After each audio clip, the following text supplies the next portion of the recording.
Aujourd'hui, nous allons parler recrutement. Je suis Cédric Watine, tu es chez Outils du Manager, le podcast en français sur le management le plus écouté.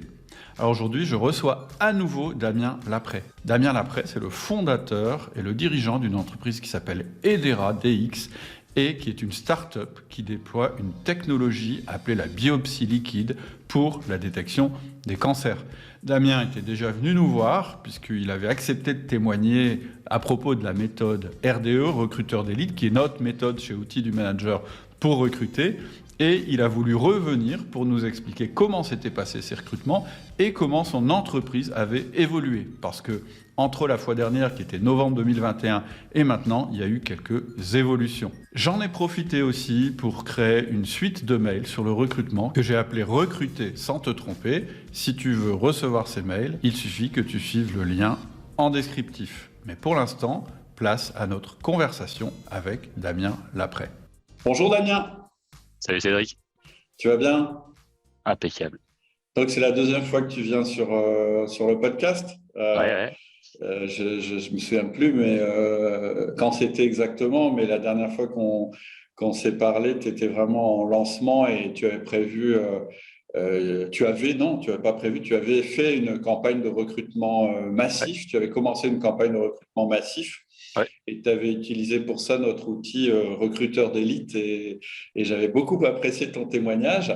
Et là, tu nous as sollicité en disant, tiens, moi, je serais prêt à faire une mise à jour de ce que j'ai dit la dernière fois. Et je trouve ça vachement intéressant qu'on en reparle comme ça plusieurs mois après. Mais peut-être pour débuter, pour ceux qui ne te connaissent pas, est-ce que très rapidement, tu pourrais nous rappeler qui tu es? Et puis, on parle évidemment de ton entreprise. Et puis ensuite, on parlera du contexte parce qu'il a quand même un peu évolué depuis le dernier podcast. Et puis après, on rentrera dans le vif du sujet qui est le recrutement et le management. Avec plaisir, avec plaisir. Rapidement sur moi, je suis un Français expatrié. Ça fait maintenant 17 ans que j'ai quitté la France. Je suis passé un peu par l'Allemagne, l'Angleterre, puis maintenant je me suis installé à Lausanne sur les bords du Léman depuis une dizaine d'années. Si tu veux, moi, j'ai commencé comme chercheur. J'ai commencé dans la neuroscience. J'ai un doctorat en neurosciences. Ensuite, j'ai travaillé pour l'université d'Oxford, pour l'école polytechnique fédérale de Lausanne. Et puis, comme beaucoup de gens dans l'académie, des fois, on fait un changement dans sa carrière. Et j'ai commencé comme commercial dans une compagnie locale. J'ai grandi et j'ai pris très rapidement des postes de management. Il faut savoir que j'avais un peu managé avant, mais c'est du management un peu différent. J'ai fait du management sportif puisque j'étais coach d'aviron. Et je pense que c'était un peu l'expérience la plus difficile que j'ai eue puisque je coachais des jeunes filles de 12-13 ans. Donc, j'en avais à peu près une trentaine. Donc, à côté de ça, le management d'entreprise, c'est assez simple. Et puis voilà. Et puis, j'ai grandi dans ma dernière compagnie que j'ai quittée en 2021. Et puis, je me suis lancé dans l'entrepreneuriat. Donc, j'ai créé une compagnie qui s'appelle Edera DX, qui est basée sur Lausanne, avec un collaborateur qui est basé sur Helsinki, en Finlande, et puis quelqu'un qui nous a rejoint qui est à Munich. Et donc, la compagnie a commencé en juin 2021. Et puis, c'est un petit peu là-dessus qu'on a discuté la dernière fois. C'est une expansion qui était censée être très, très rapide, avec un contexte économique qui était particulier. Et puis, boum, badaboum, le contexte économique a changé. Et donc, il a fallu changer un certain nombre de choses. Voilà. Ok. Peut-être avant justement qu'on parle du contexte, on va aller vite parce que tout le monde le connaît, le contexte. Est-ce que tu peux nous dire à peu près où en est l'entreprise aujourd'hui? Alors aujourd'hui, alors je me souviens jamais exactement du chiffre, mais je crois qu'on est 18, voire 19 employés. Donc deux sites, un à Lausanne, un à Helsinki, et puis des gens un petit peu dispersés. On a des gens en France et en Allemagne. On a levé, c'était il y a quoi, 2-3 mois, 14 millions d'euros. Donc ce qu'on appelle un seed, merci. Donc on fait partie, on va dire, sans vouloir se vanter, des compagnies dans le monde qui ont levé beaucoup d'argent. Maintenant, il faut en faire quelque chose de correct. Lever de l'argent, ça c'est une chose. Maintenant, il faut en faire quelque chose. Et notamment, avec les bonnes personnes surtout, parce qu'au final, c'est un petit peu ça qui compte. D'accord. Les perspectives là, les plus proches, c'est la commercialisation de votre premier produit. Alors, la commercialisation, la dernière fois que j'ai discuté avec ta collaboratrice, on était en planification de lancement, et puis ça a été lancé il y a 7 semaines. Donc, en plein dedans, donc vraiment une activité commerciale à fond. Voilà, des bons premiers retours, ce qui fait du bien parce que génial. il y a beaucoup de compagnies, tu me diras, dans la startup, il y en a beaucoup qui vont te dire, bon, au bout d'un an, être déjà en commercialisation, c'est très rapide, mais bon, quand on a l'habitude de vendre, c'est long quand même un an. Donc là, ça fait du bien, toute l'équipe est dedans, et donc là, c'est fun. Bravo pour ça déjà. Merci Cédric. Donc, tu disais le contexte a changé. Est-ce que tu peux… Alors, évidemment, on connaît un contexte qui a changé. On a une crise économique, mais je dirais que ça, c'est devenu quelque chose de régulier et de permanent. On est quasiment en permanence en crise économique. Évidemment, il y a la guerre en Ukraine. Et puis, tu disais que ça a engendré une modification au niveau du fonctionnement des investisseurs. Et en particulier, ce que tu me disais, peut-être, je te laisserai parler des conséquences, mais pour aller vite, ce que tu me disais, c'est qu'aujourd'hui, les investisseurs, ils sont plus regardants sur la partie revenu. Ce qui paraît un peu logique hein, quand on est soi-même chef d'entreprise. Mais du coup, qu'est-ce que ça a comme conséquence directe sur ton business?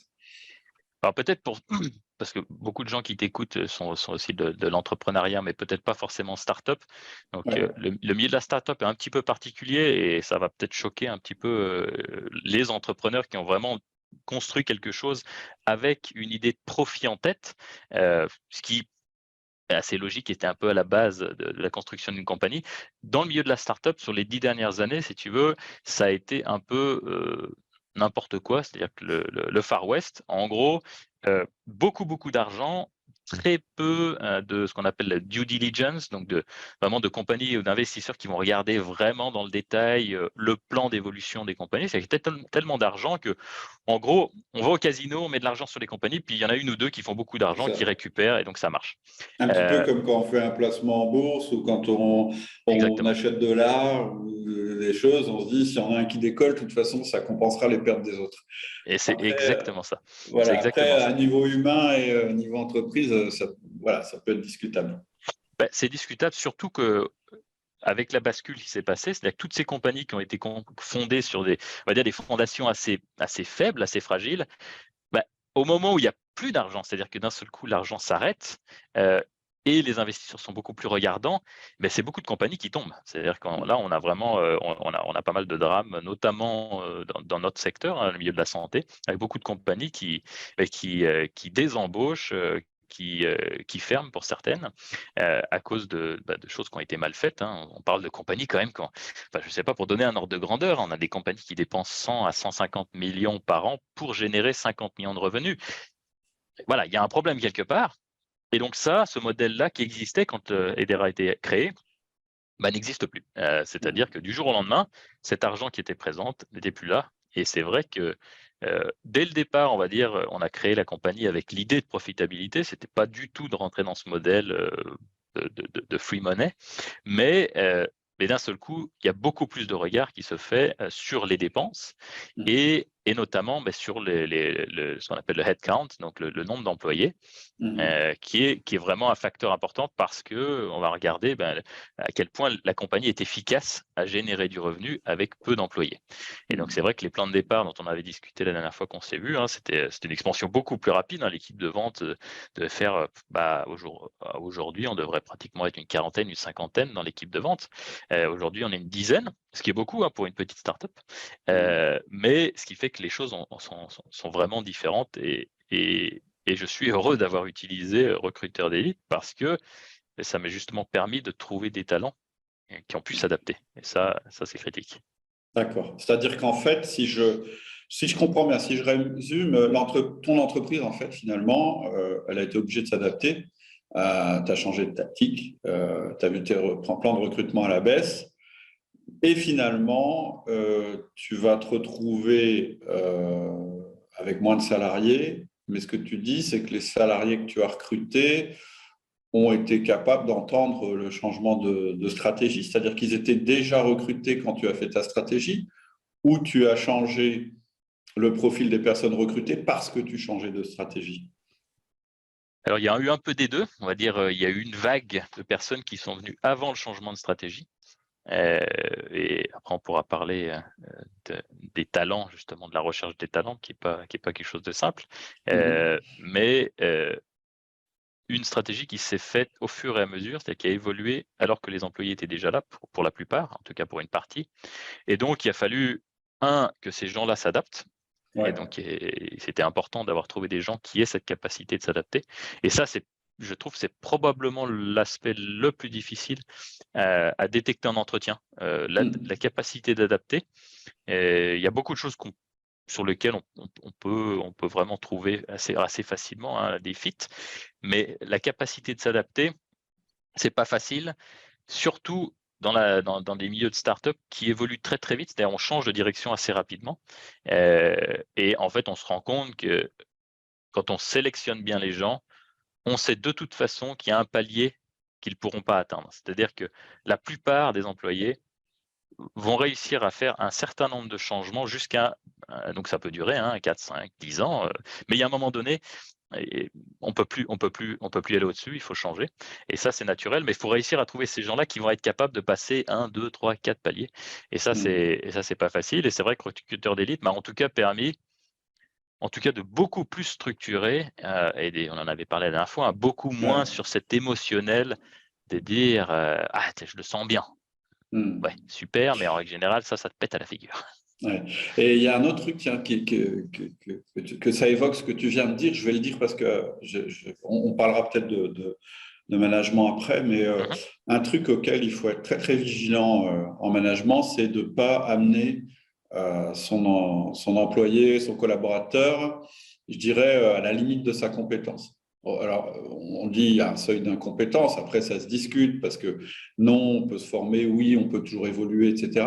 Mais vraiment quelque chose qui est très très difficile à rattraper en management, c'est quand tu as mis quelqu'un à un poste où en fait finalement il n'arrivera pas. Et d'ailleurs, j'avais un ami avec lequel je discute toujours beaucoup, qui me disait, une fois que tu as tapé le plafond, tu as une grosse bosse et c'est très difficile de continuer à travailler. Donc effectivement, je suis complètement d'accord avec ce que tu dis. En fait, dans ce que tu me dis, je vois deux choses. Effectivement, il y a le recrutement, mais il y a aussi l'organisation de ton management. C'est-à-dire que tu vas quand même devoir produire des résultats avec quand même moins de personnes que tu avais prévu au départ. Donc, je suppose qu'effectivement, il faut recruter les bonnes personnes. Pour moi, le recrutement, c'est la base du management. C'est ce que dit Jim Collins qui dit faites monter les bonnes personnes dans le bus. C'est beaucoup plus facile de faire du bon management quand on a fait un bon recrutement. Ça, c'est vraiment la chose de base. Mais ensuite, il faut aussi avoir un système de recrutement qui soit satisfaisant pour les personnes que tu as embauchées. Donc, ce que je te propose, c'est peut-être de commencer par un update sur la méthode RDE, recruteur d'élite, depuis le podcast qu'on avait enregistré. Donc, ça y est, j'ai retrouvé la date. C'était en novembre 2021. Et peut-être faire un bilan avec toi, déjà sur le résultat des embauches, puis peut-être que tu nous dises un petit peu, d'après toi, en résumant très fort, parce qu'évidemment, on ne va pas détailler complètement la méthode, mais en résumant très fort, quelles sont pour toi les clés, c'est-à-dire ce qui t'a vraiment parlé dans les clés d'un recrutement réussi, les succès que tu as eus, puis les erreurs que tu as eues, parce que c'est toujours intéressant de faire un recul par rapport aux erreurs que tu as pu faire. Donc, premièrement, je dirais les clés d'un recrutement réussi. D'après Damien Lapré, qu'est-ce que c'est ?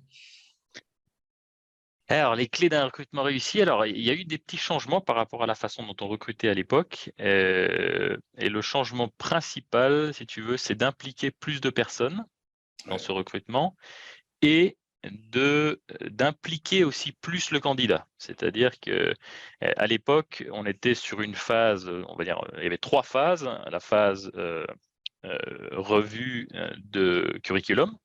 Donc celle-là, vraiment, moi j'adore cette chronologie, ça c'est magique, il y a un nombre de CV qui passent pas ça, ou alors qui permet d'ouvrir un certain nombre de questions, de questionnements. Alors il y a des candidats qui ont une bonne réponse, qui peuvent expliquer un parcours, ça et c'est très bien, et ceux-là, il faut les écouter. Mais le nombre de candidats là qui se plantent, ne serait-ce que là-dessus, Et c'est vrai que ne serait-ce que de l'avoir dessiné, de voir visuellement ce qui s'est passé dans une carrière, ça permet vraiment de faire un tri. C'est ce Donc qu'on ça, c'était la appelle première phase. la timeline, c'est-à-dire vraiment une méthode visuelle parce qu'un CV, après, il y a des gens qui sont plus visuels que d'autres, mais effectivement, avoir une timeline, c'est très, très parlant. Et ça permet d'éviter l'effet « Ah, cette expérience-là m'intéresse vachement », et du coup, on a l'impression qu'elle est très, très importante en termes de durée dans la carrière du candidat, alors qu'en fait, elle est toute petite. Mais on a ce Exactement. biais de dire « Ah, ça m'intéresse, donc c'est important ». Ben non, combien de temps Ouais. il a passé là, combien de temps il a passé là, etc. Effectivement. Ouais. Ah ouais, non, cette timeline, elle est hyper importante et vraiment, c'est la base de la discussion. Donc, la timeline. La deuxième partie, c'est les red flags qui ont été identifiés pour les candidats qui sont intéressants, c'est d'avoir un premier call qui est toujours un petit peu frustrant pour le candidat parce que ce premier call, c'est le call où il n'y a que moi ou la personne qui va recruter qui parle. En tout cas, qui pose des questions. C'est-à-dire on pose des questions et le candidat doit répondre. On n'est pas à l'étape informative. C'est-à-dire que, et c'est vrai que ça, c'est quelque chose que je ne faisais pas avant. Je partageais déjà beaucoup plus à ce niveau-là. Et je trouve que c'est intéressant parce que, il y a des gens qui ont beaucoup de mal avec ça. Et ça, c'est intéressant. Il y a des gens, ils peuvent pas s'empêcher de poser des questions. Alors que la règle, elle est très simple au départ. C'est, bon, ben voilà, il y a 45 minutes et pendant ces 45 minutes, je vais poser des questions, je souhaite avoir des réponses. Et ensuite, par contre, ce que je peux vous dire, c'est que si on passe à l'étape suivante, on va passer 2 heures, je vais passer 45 minutes à tout vous raconter, à répondre à toutes vos questions. Hyper important. C'est-à-dire le filtre, et en plus c'est extrêmement important pour toi en tant que recruteur, ça t'évite de passer du temps avec des candidats finalement qui ne sont pas intéressants et de passer beaucoup de temps avec les candidats qui seront peut-être intéressants. Mais c'est dur, je suis d'accord avec toi. Quand on rencontre quelqu'un, on a envie de le laisser parler, on a envie de l'écouter. Mais non, la première étape, c'est vraiment j'élimine un maximum. Oui, alors surtout dans une fonction commerciale, je dirais que c'est important parce que il y a quand même une partie de règles qu'il faut mettre en place, et donc d'être capable de suivre ces règles. Je pense qu'on pourra en rediscuter tout à l'heure. Je pense que ça me fait penser un peu à ces talents, à ce problème de talent qu'on a aujourd'hui. C'est qu'on a des gens qui sont de plus en plus demandants. C'est-à-dire que, effectivement, la relation a été inversée. Il y a beaucoup plus de pouvoir côté de l'employé que de l'employeur. Et c'est pas une mauvaise chose, hein. Il y a plein de choses qui ont été faites abusives côté employeur. De ce côté-là, c'est très bien. Mais la suite, être capable de suivre des règles, c'est-à-dire d'arriver sur un entretien et dire non, non, non, non, là je suis pas là pour répondre à vos questions. On voit déjà que ça frustre un certain nombre de personnes et déjà pour moi ça c'est un filtre, c'est-à-dire que bon, c'est pas la peine d'aller plus loin. Si ces Surtout règles très simples peuvent pas être suivies, bien sûr. Surtout un commercial. Surtout un commercial. Il va se retrouver devant des clients qui vont lui dire voilà, les règles, c'est ça. Après, à lui d'en faire ce qu'il peut pour faire sa mission quand même. Mais effectivement, il faut pouvoir comprendre qu'il y a des règles et qu'on peut pas dire non, non, mais les règles, je ne les suis pas. exactement. Effectivement. Et on est dans le milieu de la santé, Cédric. Donc, le milieu de la santé, tu es en face de professeurs de génétique, d'oncologie. Bon, c'est des gens qui ont quand même une stature, hein, et qui ont effectivement pour certains des règles. Et il y a certains pays, alors en fonction des pays, c'est un petit peu différent, mais il y a des pays, si on ne respecte pas la règle, on le fait une fois et on ne remettra plus les pieds dans cet établissement. Donc, pour nous, c'est critique. Et puis, il y a une autre chose que tu as dite qui me paraît important de souligner, c'est effectivement, on est dans un marché clairement hein, où je dirais l'équilibre des pouvoirs a changé en faveur du recruté et moins en faveur du recruteur. Ça ne veut pas dire pour autant qu'il faille baisser notre niveau d'exigence quand on recrute. Ça n'est pas une raison pour tout à coup dire bon, c'est tout, on met la barre bas, tant pis, on n'a pas le choix, on embauche. Surtout pas, surtout pas. Le coût d'un recrutement raté, peut-être tu en parleras après, mais c'est assez énorme. Hein. Je regardais justement, vous tapez sur Google coût d'un recrutement raté, en général, c'est au moins 45 000 € quand même. Donc, ça fait réfléchir. Et sur des gros profils, c'est beaucoup plus que ça. Et ça ne compte, ce qu'on ne compte pas là-dedans, c'est le gâchis, l'impact sur l'équipe, l'impact sur ton temps que tu as perdu, que tu vas perdre, parce qu'il faudra ensuite désembaucher la personne, voir la licencier si tu mets un peu de temps à réagir. Enfin, je veux dire, le coût d'un recrutement raté, c'est énorme, énorme, énorme en termes de gâchis. OK ? Ouais, c'est un très bon plan. C'est marrant parce que c'est ce que j'ai écrit. J'ai pris quelques notes juste avant le call en me disant deux, trois trucs que je pensais importants. Et c'est encore plus valable cette histoire de ne pas embaucher parce qu'on doit embaucher. C'est un peu le souci, c'est qu'on a un besoin d'embauche. Et tu l'as très bien dit. Hein, et c'est un peu cette relation. Quelqu'un cherche un boulot, moi je cherche à donner du boulot. Donc techniquement déjà, le tango peut bien se passer dès le départ. Mais le souci, c'est que il y a une crise des talents, mais le problème, et alors ça, peut-être que tout le monde ne sera pas d'accord avec moi, mais moi je trouve que la masse de candidats devient de plus en plus médiocre. C'est-à-dire qu'on a moins de talents, mais ils sont pas, c'est pas qu'on en a moins, mais ils sont très forts, c'est qu'on en a moins, ils sont pas bons. Et par contre, le problème, c'est qu'on a cette tendance à dire, bon, ok, mais il me faut quelqu'un.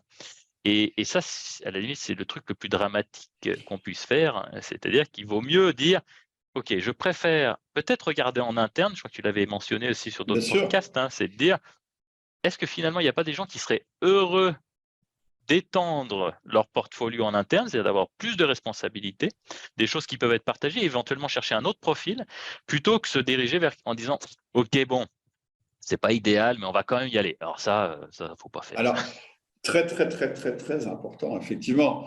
Dire il me faut quelqu'un, non. Oui, il te faut quelqu'un, mais il te faut quelqu'un d'un certain niveau. C'est-à-dire qu'en général, quand tu es dans un processus de recrutement et que tu as beaucoup de candidats bon, de niveau faible ou inadaptés, etc., tu vas avoir un biais qui va se mettre en place. C'est que finalement, ta manière de définir le poste et je dirais la qualité de la personne que tu attends, eh bien, elle va évoluer en fonction des gens que tu vas rencontrer. Plus tu vas rencontrer de gens qui ne sont pas terribles, inconsciemment, tu vas baisser la barre. Et c'est vraiment le truc à ne pas faire. Il faut accepter qu'au bout d'un processus de recrutement, on n'est personne. Première chose.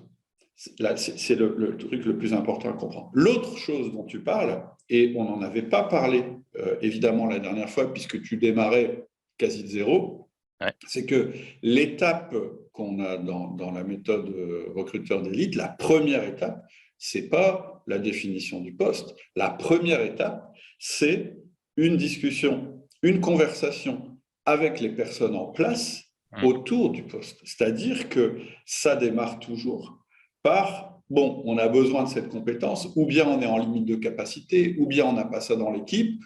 On se met ensemble, on en discute, il y a une méthode pour ça, évidemment, on ne fait pas ça n'importe comment. Et c'est à l'issue de cette réflexion, déjà qu'on va déterminer si oui ou non on a besoin d'embaucher quelqu'un, parce que parfois on en arrive à la conclusion que la compétence est en interne et qu'en changeant l'organisation finalement ou en faisant une promotion, ça va pouvoir fonctionner. Première chose. Et si oui, eh bien le profil il va être déterminé par cette discussion préalable qu'on a eue. Et très souvent, moi ce que j'observe, c'est que à l'issue de cette conversation, on décide de recruter quelqu'un qui est un petit peu moins, je dirais, qualifié ou moins rare que ce dont on pensait avoir besoin au départ, Ouais. parce que dans l'équipe, il y a quelqu'un qui s'est dit prêt à y aller. Et donc, c'est cette personne qui s'est dit prête à prendre le poste qu'on va remplacer, ce qui est beaucoup plus simple. Voilà. Je résume, je le dis très vite, Ah ouais. mais c'est vraiment une étape ultra importante qui est plus importante encore que le lancement du recrutement. Oui, et ce qui est intéressant, c'est quand on commence à créer cette relation particulière avec son équipe proche, c'est que finalement, en tout cas j'ai pu l'observer, à un moment donné, on n'a même plus besoin de le demander. C'est-à-dire qu'on se rend compte qu'on va avoir les demandes qui viennent en disant « Tiens, on a remarqué qu'il y a on a un petit problème ici, il manque une compétence. Il s'avère que Pierre-Paul Jacques, il y en a un, finalement dans son passé, tu as oublié, mais sur son CV, en fait, il a fait un peu de ça. Il aimerait bien pouvoir, il ou elle voudrait bien monter un peu en gamme. » Et ça, c'est ça qui est intéressant. C'est quand finalement, on commence à avoir cette relation où ça vient, on n'a pas cette relation top-down. Hein, donc, on a la hiérarchie qui va dire, bon, ok, j'ai pris une décision, on va faire les choses comme ça. Mais Dans c'est mon plus, coin. voilà, c'est exactement. C'est plus cette discussion de dire, ah bon, vous voyez comme ça, j'avais pas identifié effectivement qu'il y avait un gap, mais comment on va faire pour le combler et tout simplement. C'est ça qui devient fun dans le management. C'est quand on a ça, autrement, c'est Carrément. pas, C'est le moment pas intéressant rigolo. du management. Donc, ta première clé, comment on pourrait la définir? C'est avoir cette réflexion en fait en amont du recrutement. La réflexion en amont, être vraiment dans le détail. Je pense qu'il faut faut vraiment être dans le détail au niveau pour les candidats parce que, et tu l'avais très bien dit dans un podcast, je crois que c'était sur Recruteur d'élite, hein, mais c'est parce que la première mission, c'est de protéger ceux qui sont déjà là. C'est pas d'amener quelqu'un de l'extérieur et d'abord, non, d'abord on a une équipe, cette équipe elle fonctionne, elle tourne, on va la protéger et on va faire en sorte d'apporter une pièce qui va aussi les faire grandir eux. Et c'est pas juste parce que tiens il manque quelque chose, j'ai une pièce de puzzle. Non, il y a une dynamique complexe qui se fait. Moi j'ai 4 personnes qui me rapportent et avec qui je suis très proche. On travaille beaucoup ensemble.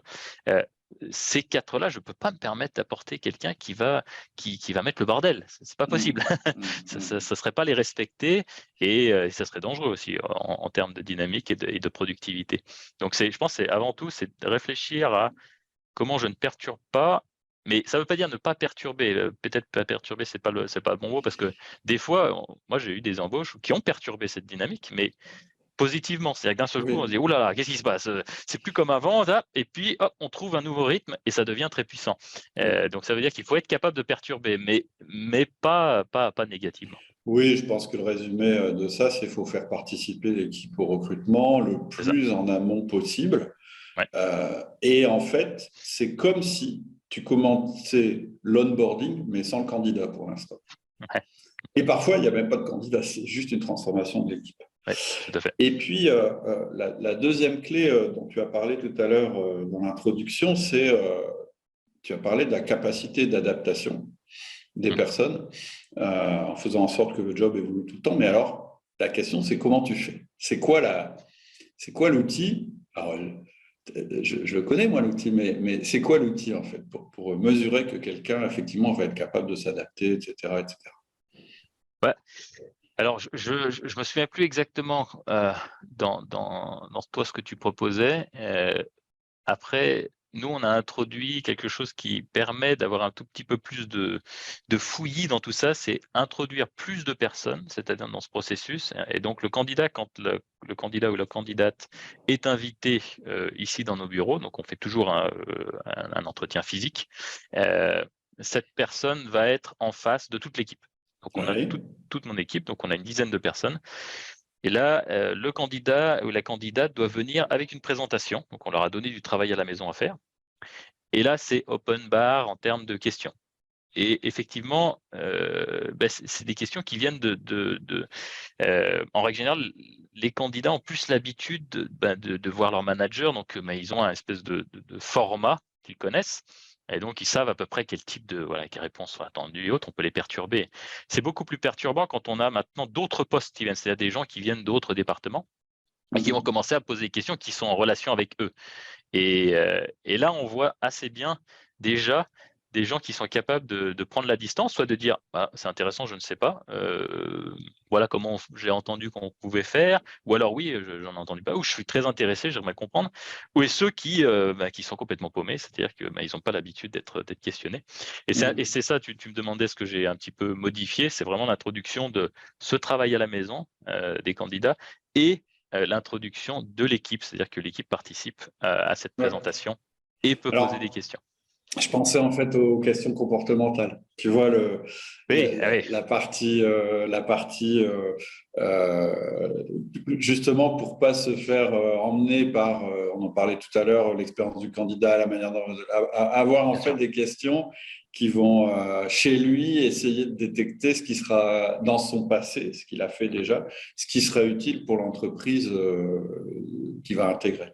Et quelquefois, on est surpris. Quelquefois, on lit un CV, puis quand on commence avec les questions comportementales, en fait, on se rend compte qu'on s'est fait une fausse idée. Et ce n'est pas forcément volontaire de la part de la recrue. Hein. Quelquefois, il explique son poste d'une certaine manière. Nous, on a une construction mentale qui se fait en se disant, bah oui, donc ça veut dire… En fait, on fait beaucoup de conclusions de notre côté.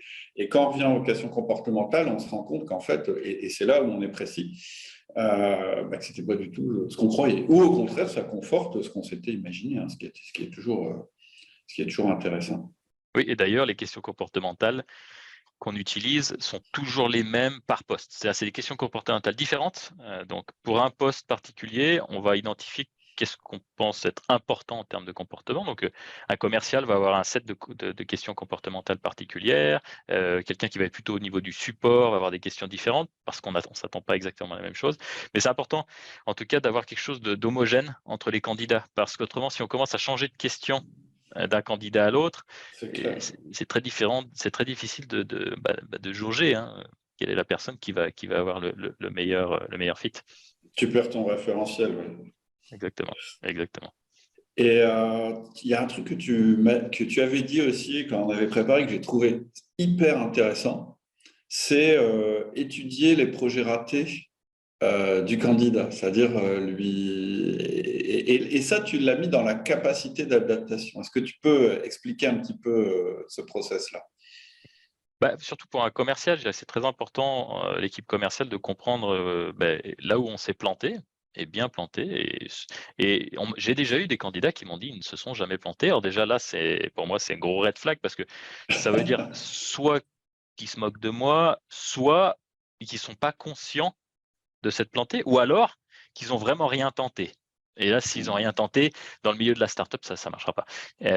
Donc cet aspect-là, d'être capable d'identifier quelque chose qui n'a pas fonctionné. Voilà, j'ai tenté, ça peut être un projet, ça peut être un client, par exemple la plus grosse perte d'un client, voilà, oui, j'ai merdé, on a fait les choses comme ça, j'ai raté complètement. J'avais un candidat il n'y a pas longtemps, j'ai complètement raté que notre sponsor avait changé. Du jour au lendemain, la personne est partie, c'était une autre personne et tout le projet s'est cassé la figure. Ok, mais ça arrive. Qu'est-ce que toi tu en as retenu? Qu'est-ce que tu en as fait? Est-ce que après tu as pu te relever là-dessus? Et ça, c'est plus intéressant, en tout cas, c'est plus informatif que les victoires. Parce que je trouve qu'il y a moins de remise en question et c'est peut-être dommage parce que justement, c'est quelque chose que j'essaye de mettre en place. Et d'ailleurs, je vais changer l'année prochaine sur le one-on-one. Une de mes questions, ça va être: quelle est ta victoire de la semaine? Parce que je pense qu'on n'apprend peut-être pas assez de ces victoires. C'est-à-dire qu'on les prend un peu comme. Maintenant, c'est devenu un petit peu plus commun d'apprendre de ces défaillances. Alors que, mais des fois, on peut se poser la question, mais pourquoi j'ai gagné? Parce que finalement, ça s'est bien passé, d'accord, mais est-ce que j'ai fait quelque chose de particulier dans cette situation qui a fait que j'ai gagné? Et ça, on le fait peut-être pas assez. Mais je trouve, en tout cas, au niveau de l'entretien, c'est assez révélateur quand on passe sur la phase. Est-ce que tu as eu un échec et est-ce que tu peux aller au travers? Ça, pour moi, c'est déjà un bon élément. Mais en tout cas, sur cette adaptabilité et surtout au niveau de la startup, et j'insiste dessus parce que c'est vrai qu'on a des caps qui changent parfois de façon assez drastique. Là, c'est assez difficile vraiment de trouver, surtout sur les postes jeunes, sur des postes plus évolués, plus entre guillemets, plus seniors. On a peut-être plus une timeline longue qui permet de comprendre s'il y a cette possibilité-là. Mais sur des postes plus juniors, c'est difficile parce que c'est des gens qui arrivent et qui commencent pratiquement. Donc, jauger ça, c'est pas simple. Oui, parce que tu as moins de références en fait. Les questions comportementales, elles fonctionnent qu'on ait une timeline élevée ou pas, mais elles sont plus fournies en général quand tu as une timeline élevée. Tu as plus d'expérience, donc plus de choses, plus de détails à raconter. Ok, donc ça c'était, je dirais, les clés. Ouais. Après, les succès, peut-être nous dire ce sur quoi tu as vraiment l'impression d'avoir réussi dans tes recrutements. Et puis après, évidemment, on regardera les erreurs et les problèmes. Oui, il y en a eu, ça c'est sûr. Logique. C'est logique. C'est ce qu'on vient de dire. Mon plus grand succès, je pense, c'est d'avoir vraiment construit une équipe très, très solide.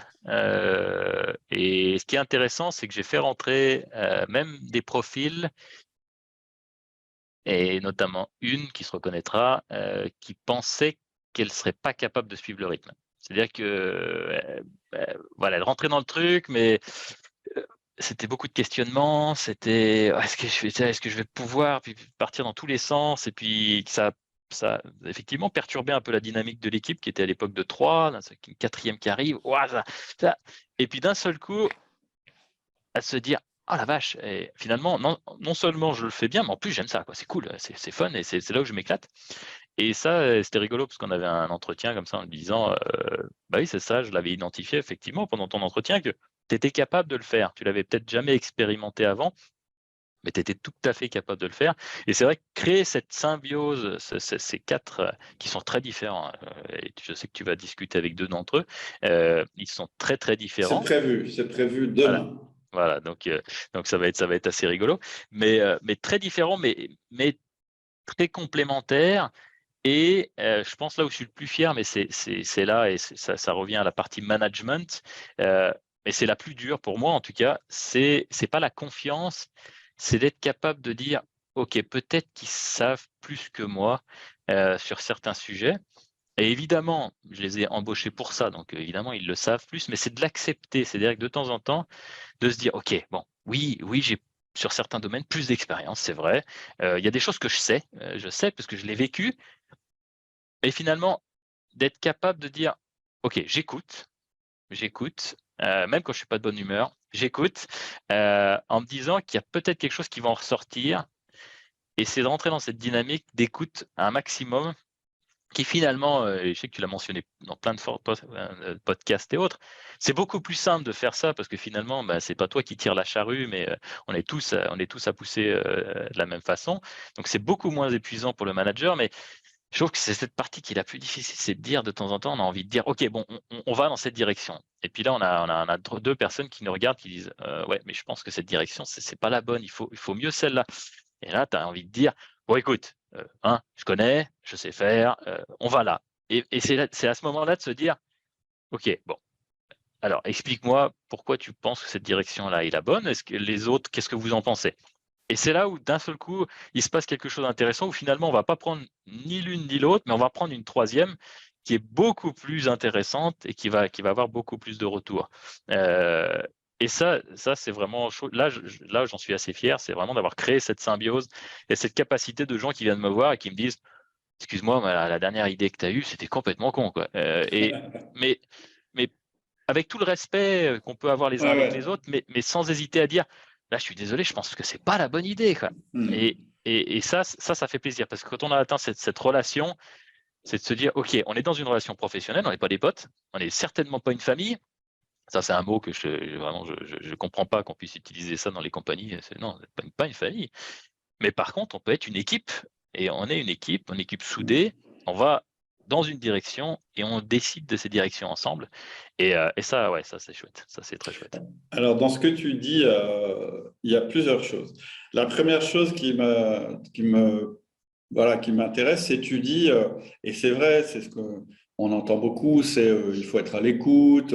On sait que quand on est en recruté, on n'a pas la connaissance de tout, donc il faudra être capable d'écouter les autres et d'en faire, enfin, de les écouter d'abord, et puis en plus de discuter avec eux, etc.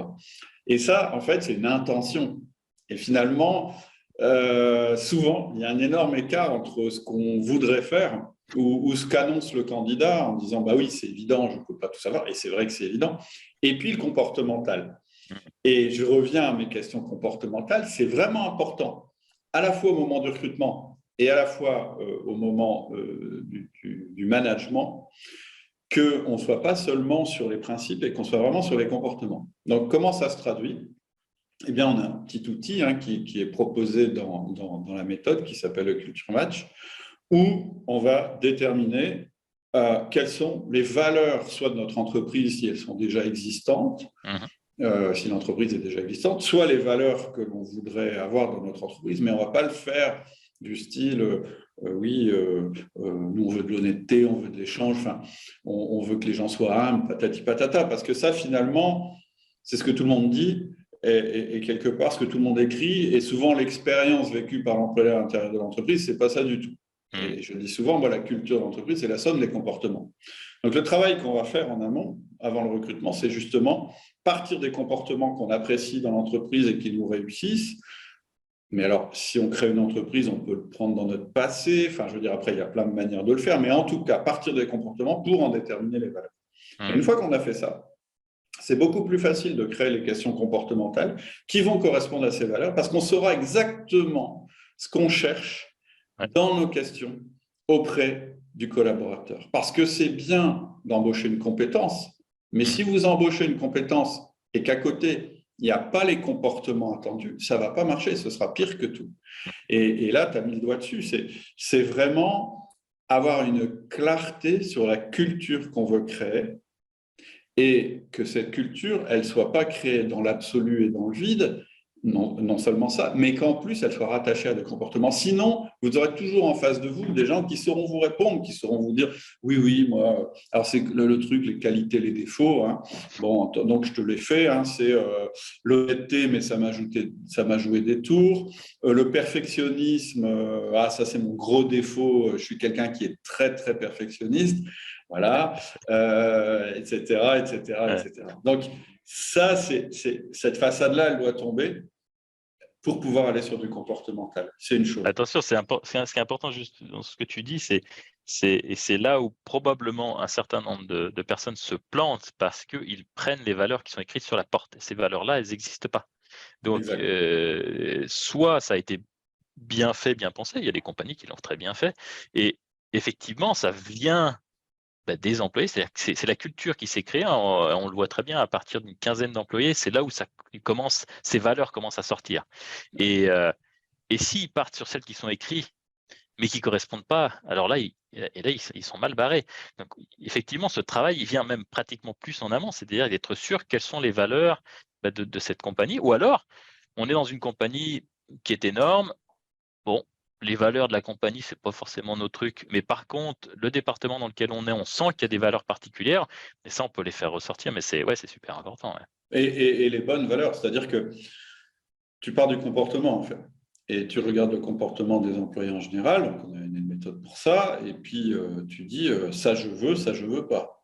Donc c'est un choix. Et donc ça veut dire que si tu retrouves dans les candidats que tu vas avoir des valeurs que tu rejettes, et ben, voilà, c'est un red flag direct. Et ça peut se faire même avant de rencontrer la personne, quasiment.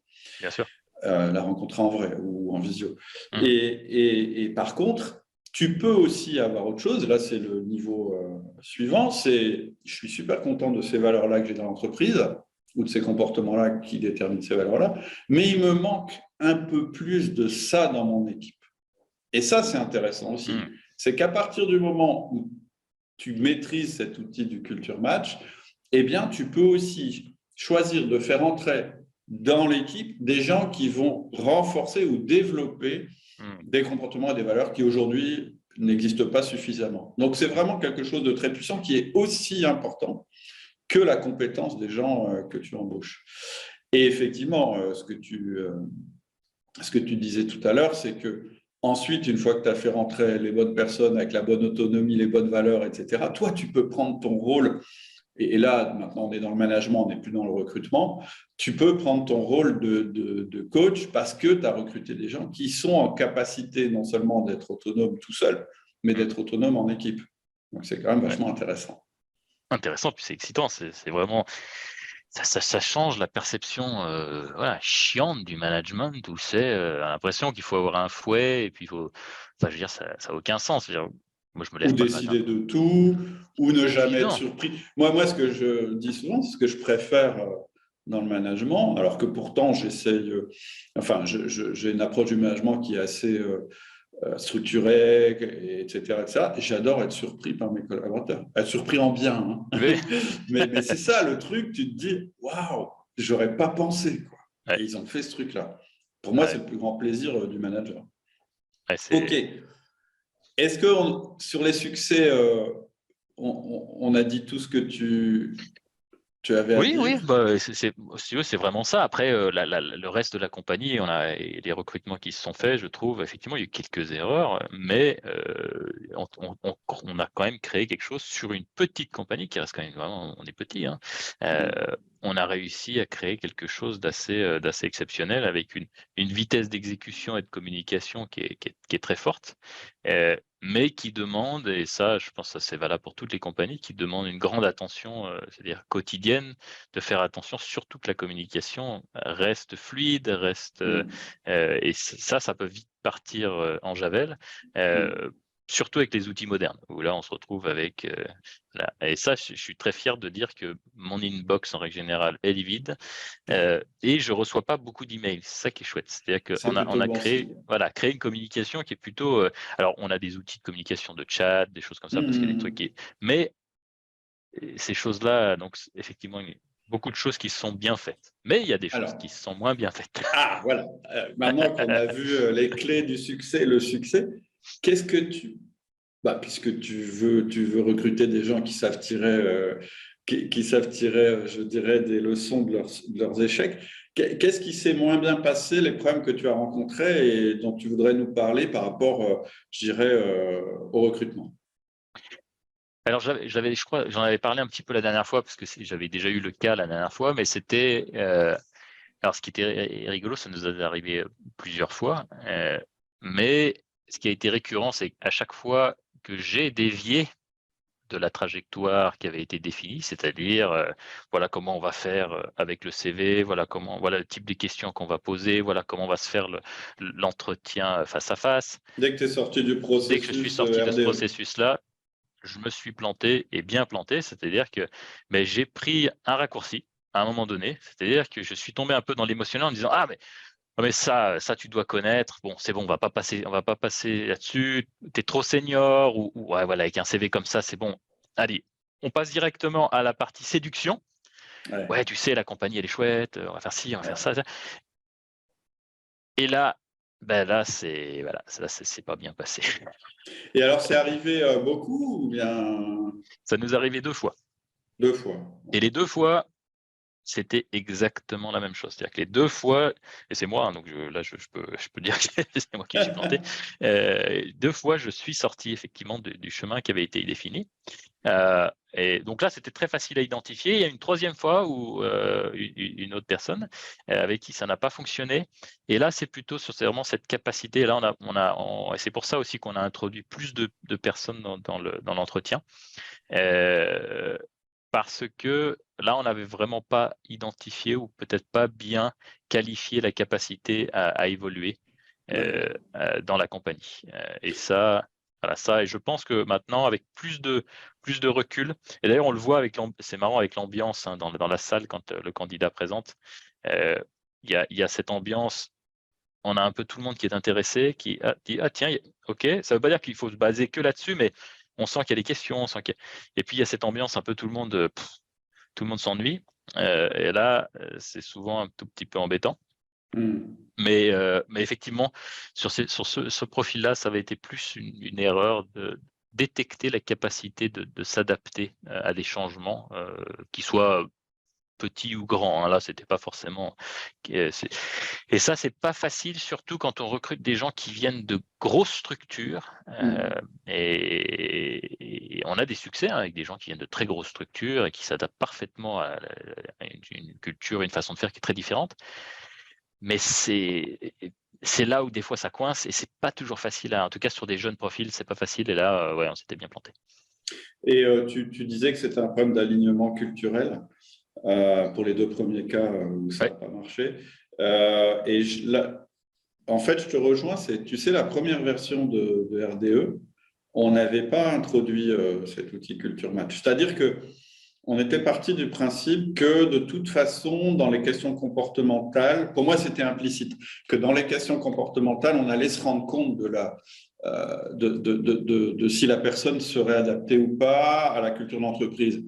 Et finalement, on a fait un upgrade sur la formation RDE en mettant le petit Culture Match parce que je me suis dit, mais non, moi peut-être je ne le dis pas assez dans la formation que oui, il y a la compétence, mais il y a aussi le comportemental qui détermine la culture. Et je n'ai pas pensé qu'effectivement, le recruteur lui-même, il fallait qu'il fasse d'abord ce petit travail de déterminer quelle est la culture de l'équipe pour pouvoir mieux insérer la personne dans l'équipe après.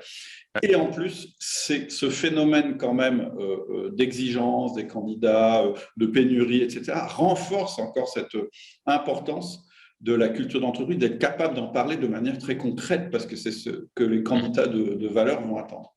Oui, OK. et puis surtout beaucoup de candidats qu'on voit qui font plus d'efforts. On a eu une époque où on avait voilà, une candidature. Alors bon, il y a toujours des candidatures un peu légères, mais je trouvais qu'il y avait une certaine rigueur. Faire un effort au niveau du CV, faire un effort au niveau de sa présentation. Et là, on se retrouve avec des candidats qui ont Ouais. l'impression que c'est un peu du speed dating. Et Mm. évidemment, c'est pas le cas de tout le monde. Il y a des gens qui le font très très bien et c'est ceux-là qu'on peut identifier.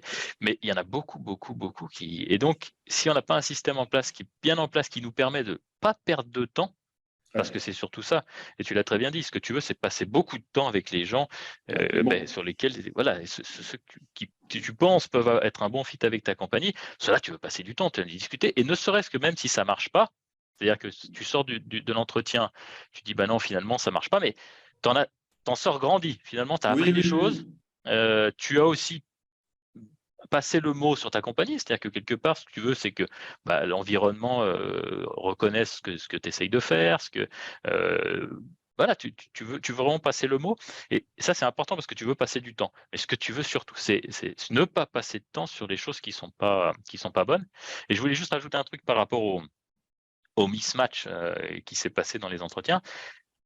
Par contre, après, et je pense que c'est important, c'est-à-dire que parfois, effectivement, il peut y avoir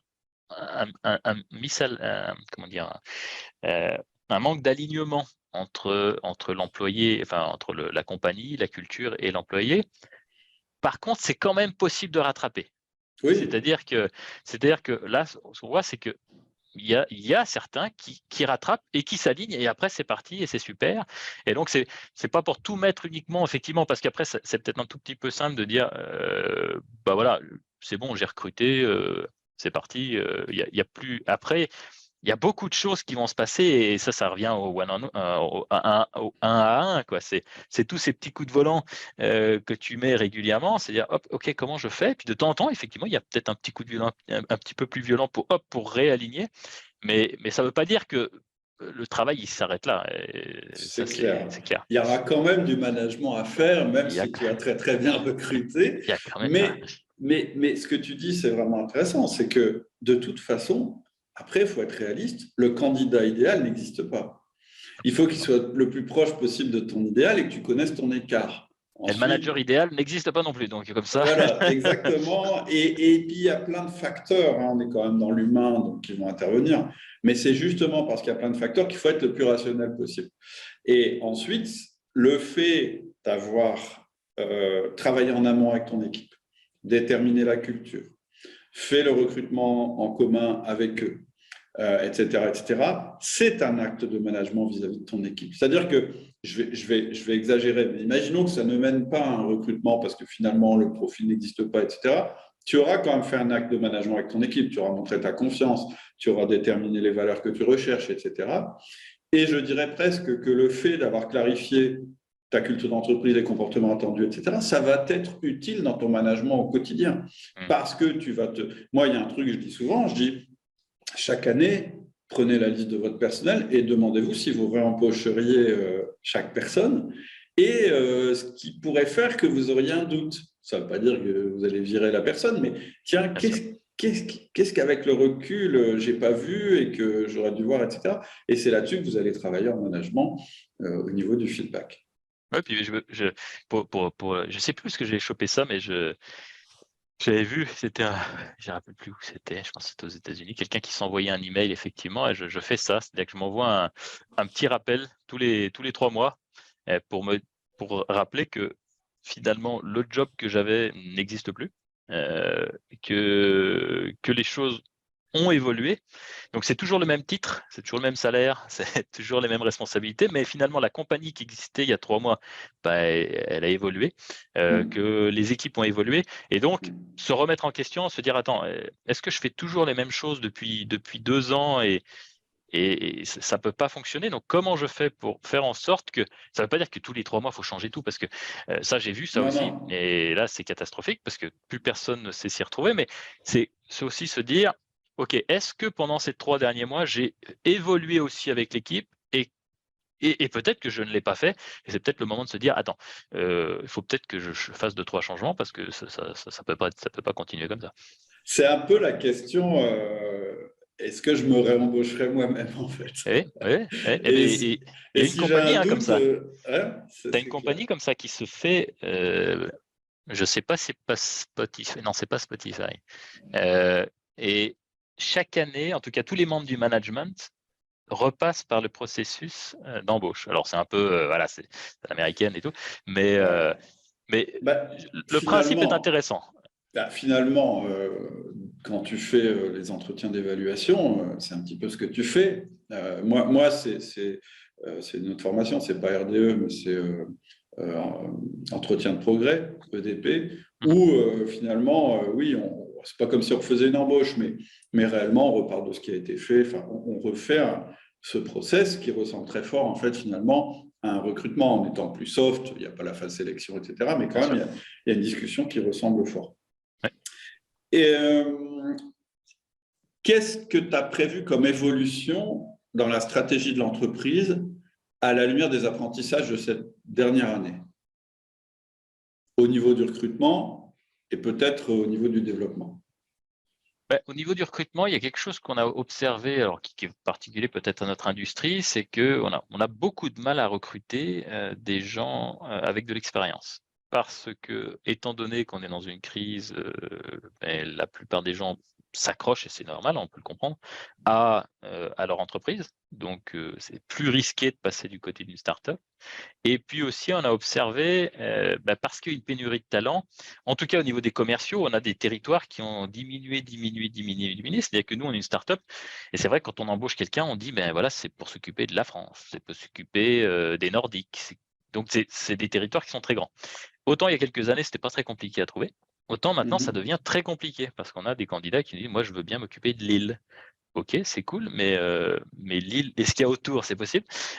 Et donc on se rend compte que, ça va être difficile. Donc il y a 2 choses, c'est soit on reste dans notre modèle, on se dit: «Non, non, moi c'est ce que je veux, c'est ce que je veux», mais ils n'existent pas, donc c'est pas la peine.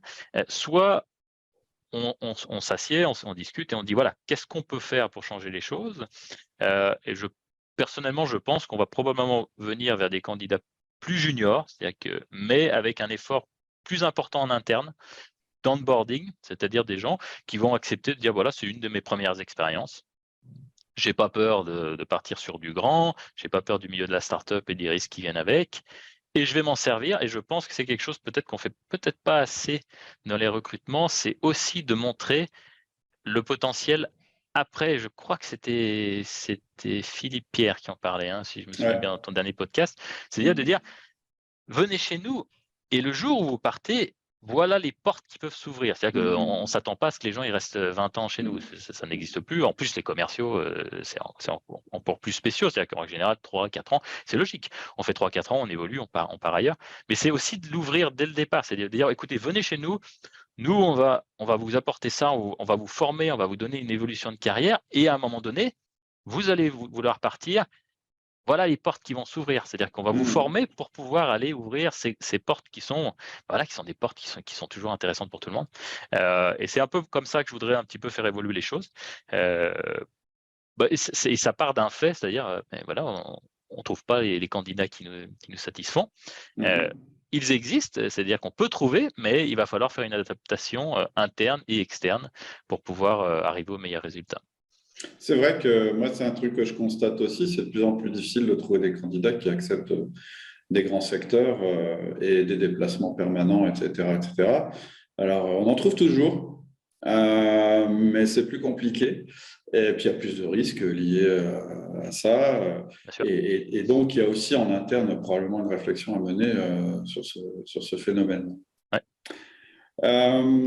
Si on parle un petit peu de rituel de management, on a parlé pas mal de recrutement, mais rapidement avant d'aller vers la fin, c'est quoi, qu'est-ce que tu mets en place? Alors, j'ai bien aimé ton truc que tu t'envoies tous les 3 mois en disant, bon, ça c'est perso, c'est-à-dire c'est à toi en tant que manager ou chef d'entreprise, Ouais. mais je dirais les rituels de management que tu mets en place pour justement éviter que tes équipes, bon, garder la cohésion des équipes, mais aussi, tu es quand même dans un milieu où ça évolue vite, etc.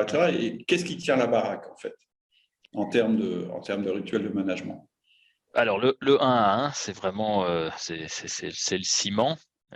Et ça a été la clé. C'est assez intéressant, hein, ce 1 à 1, parce que je le faisais déjà, on en avait parlé, hein, je le faisais déjà dans ma compagnie précédente, mais de façon très différente. Je le faisais beaucoup plus sur, c'était moi qui drivais les choses et c'était Ouais. plus: «OK, qu'est-ce que tu as fait cette semaine? OK, qu'est-ce qui s'est passé ici? Pourquoi ça marche pas?» OK, pourquoi pas, mais et donc là, quand on a créé Edera, je me suis dit: «OK, je veux faire les choses différemment, je veux vraiment avoir la performance maximum». Puis j'étais tombé sur ton podcast, puis commencé à écouter, me dire: «Tiens, c'est intéressant la façon de voir les choses», et donc vraiment, c'est de mettre en place, que j'ai un peu modifié. J'ai un peu modifié le 1 à 1, je l'ai fait un peu à ma sauce, c'est-à-dire que c'est 30 minutes effectivement toutes les semaines. J'essaye de jamais le rater. Alors, il peut se déplacer dans la semaine parce que bon, des fois, on a des impératifs, mais surtout le faire, trouver toujours un moment pour son collaborateur, c'est essentiel. Et donc aujourd'hui, c'est 4 parties, sur 30 minutes. Alors, il y en a avec qui les 4 parties se font très vite, puis il y en a, on passe jamais la deuxième, hein, donc c'est toujours très rigolo aussi. Heu et heu et donc la première partie, c'est vraiment toujours, c'est comme tu l'avais présenté, hein, c'est: «OK, comment vas-tu?» Heu et là, c'est, bah, tu me racontes ce que tu veux, et ça dépend Mmh. vraiment des personnes. Les personnes qui vont Mmh. partir de tout, que ce Mmh. soit compagnie, en dehors de la compagnie et autres. Il y en a qui vont être très, très, très performance. Voilà ce que j'ai fait, tac, tac, tac, tac, tac.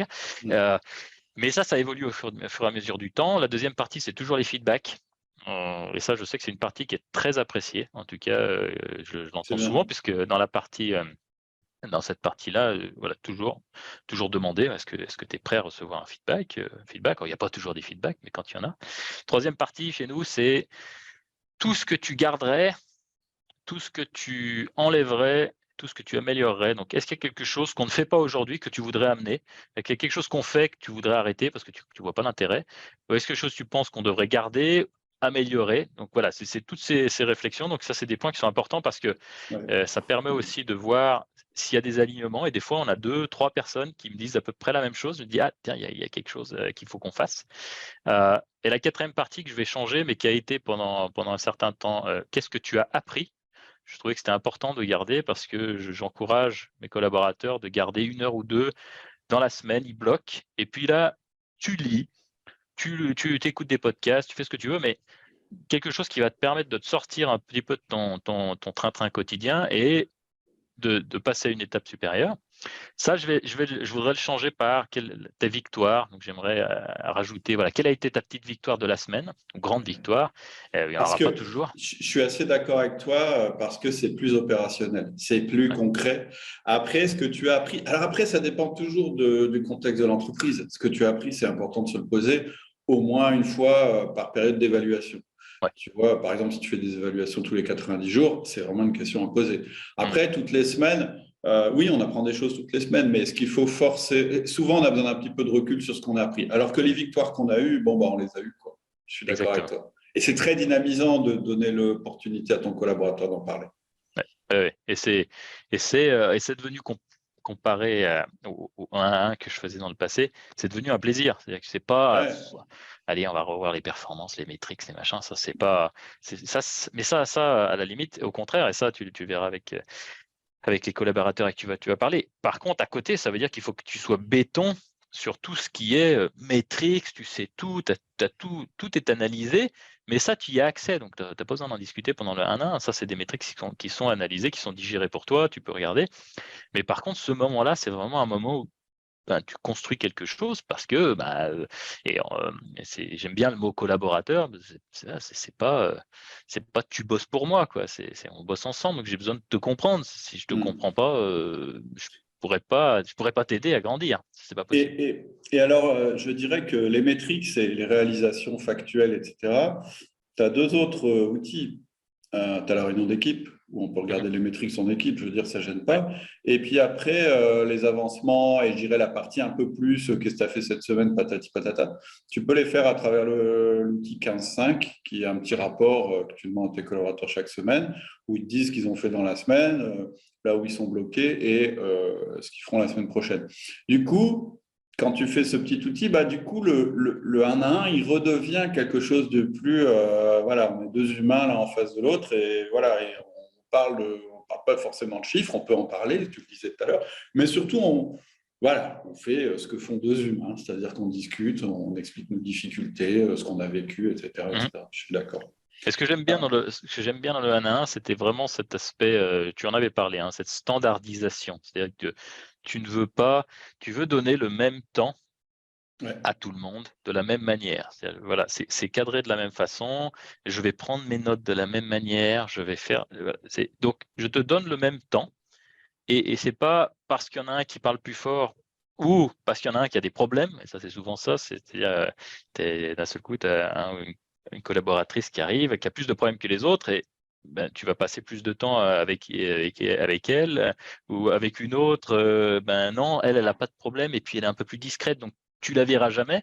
Donc, Mhm. c'est vraiment comment je vous donne tous le même temps. Le risque, il est là. C'est que si tu donnes beaucoup, beaucoup de temps à une personne dans ton équipe, tu risques d'en donner moins aux autres. Après, ponctuellement, donc le truc standard, c'est une demi-heure par semaine. Après, si ponctuellement, vraiment quelqu'un a besoin que tu passes du temps avec elle ou avec lui, tu peux le Bien faire sûr, en plus. Mais tu n'oublies pas les autres, puisque c'est ritualisé. Il y a un truc qui est ritualisé, pas l'autre. c'est ça. Quelqu'un qui a des problèmes, heureusement, tout le monde n'a pas des problèmes chaque semaine. Heureusement. Heureusement. OK.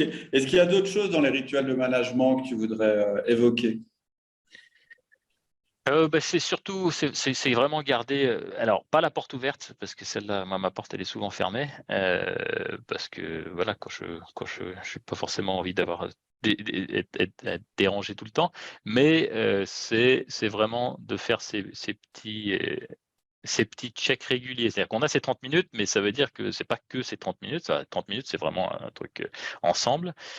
C'est de garder aussi cette dynamique d'équipe. Donc, tu l'as dit, l'équipe, tu as l'équipe étendue, hein, tous les commerciaux, voilà ce qu'on fait, voilà les métriques et tout. Mais c'est aussi garder un noyau un petit peu plus proche de Ouais. moi, c'est-à-dire que d'avoir régulièrement prendre le pouls de l'équipe. Et c'est pas prendre le pouls, donc c'est-à-dire que des fois des réunions, et il s'avère que sur celui-là, il n'y a pas d'agenda. C'est-à-dire que là, il n'y a pas D'accord. d'agenda. C'est-à-dire qu'on se réunit, et en gros, OK, qu'est-ce qui se passe?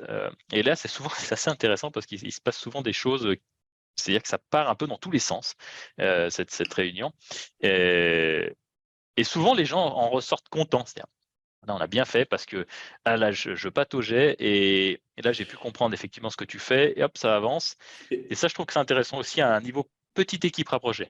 et toi, tes équipes, elles sont toutes en présentiel ou… Non, Ouais. non, Parce alors, que ce que tu viens d'expliquer, c'est particulièrement, je pense, utile quand les gens sont un petit peu éclatés partout. Parce que ouais, sinon, ça peut se faire naturellement quand on travaille dans le c'est même vrai. lieu. Oui. On va manger ensemble, voilà, etc. Et si on ne le recrée pas effectivement artificiellement, ça peut manquer, en Alors, effet. je suis d'accord avec toi, la partie vraiment en présentiel, c'est beaucoup plus facile et c'est vrai que maintenant, c'est tout le monde assez naturel. On a des gens qui sont un peu dispatchés partout.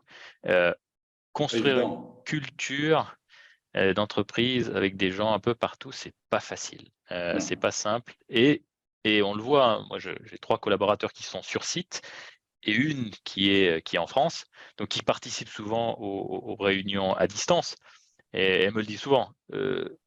On sent qu'il y a une distance. Je suis pas exactement dedans.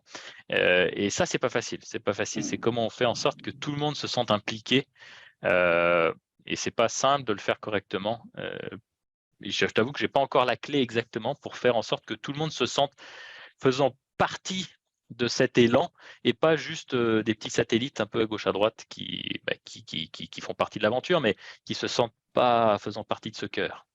Ça peut être un autre processus, ça peut être celui qui est décrit dans une autre formation qui s'appelle management par objectif, où tu as un rythme en 90, 30 et la semaine. Et c'est à travers, ça peut être à travers ces rituels-là que tu retrouves ça. Mais le truc dont tu parlais, là, l'histoire de dire, ça peut aussi être une espèce de… Tu vois, tu dis la politique de la porte ouverte, moi je pense que c'est une grave erreur quand elle est en permanence. Par contre, tu peux réserver, par exemple, 2 heures dans ta semaine, toi en tant que chef d'entreprise, en disant, voilà, pendant 2 heures, je suis connecté, je parle avec Mmh. qui veut. Ça peut être Ça peut se Ouais. transformer en ce… Et ce n'est pas forcément toutes les semaines, ça peut être Ouais, une heure tous les mois. Et là, vient qui veut, tu vois, moi j'ai vu ça et j'ai trouvé que c'était pas mal. J'ai trouvé que ok. c'était pas mal. Par On contre, est- c'est ritualisé et ça a des limites. C'est pas la porte ouverte permanente, tous les ouais, jours, open bar. Sinon, tu perds tous tes rituels quand tu fais ça. on dénote. Tiens. Ok, écoute, on arrive à la fin de cette interview. Je te remercie beaucoup, hein. Le but, c'était d'avoir ton témoignage et ton retour sur la méthode RDE, recruteur d'élite. Et pour finir, les 3 questions classiques que tout le monde pose. Est-ce que tu as 3 best practices, 3 outils que tu aimerais bien, ou 3 conseils que tu aimerais bien partager aux auditeurs, aux gens qui nous écoutent? Bon, ça va être assez bateau, hein, mais ne recrutez pas si vous n'avez pas trouvé la bonne personne. Ça, je pense que C'est bateau, mais c'est ultra important. Ultra important. ouais, non, Il n'y a rien de pire que de faire rentrer le mauvais candidat. oui, et c'est mauvais pour le candidat aussi. C'est-à-dire que c'est une expérience qui est traumatique des 2 côtés. C'est-à-dire que c'est aussi penser à la personne qu'on va faire rentrer. Et finalement, s'en séparer, c'est pas fun. Enfin, c'est fun Pas pour du personne. Donc, tout. voilà. Donc ça, je dirais surtout à faire attention. Je dirais vraiment les 1 à 1, mais des 1 à 1 structurés et à l'écoute. Et c'est pas je suis sur mes emails et ça c'est Ouais. important d'ailleurs parce que j'avais eu cette question récemment d'un collaborateur qui disait ah moi j'arrive pas trop à lire tes notes, j'aimerais bien que tu les tapes. Je dis ok j'essaye et après je suis reparti parce que ça changeait la relation. C'est-à-dire que j'écris, je suis pas sur mes emails, je suis pas sur quoi que ce soit, je suis avec toi. Et ça, c'est important. C'est-à-dire qu'il faut que la personne sente qu'on est là. Parce que si on n'est pas là, à la limite, il vaut mieux dire, écoute, là, aujourd'hui, je suis pas dedans. Ouais, On fait ça absolument. demain. Donc ça, pour moi, c'est et ne pas rater. C'est-à-dire que les 1 à 1, c'est un truc, c'est un rituel, il faut le faire, c'est important. Et la dernière chose, c'est vraiment, à partir du moment où on a embauché ces gens-là, alors je suis tout à fait d'accord avec Philippe Pierre qui disait, il faut d'abord qu'ils démontrent de quoi ils sont capables, Bien sûr. avant que ça, c'est très important. Mais leur faire confiance. Et c'est très important. C'est-à-dire qu'on les a embauchés, on doit leur faire confiance pour aussi nous dire que bah là, on s'est planté, ou alors je suis pas d'accord et j'ai envie de le dire.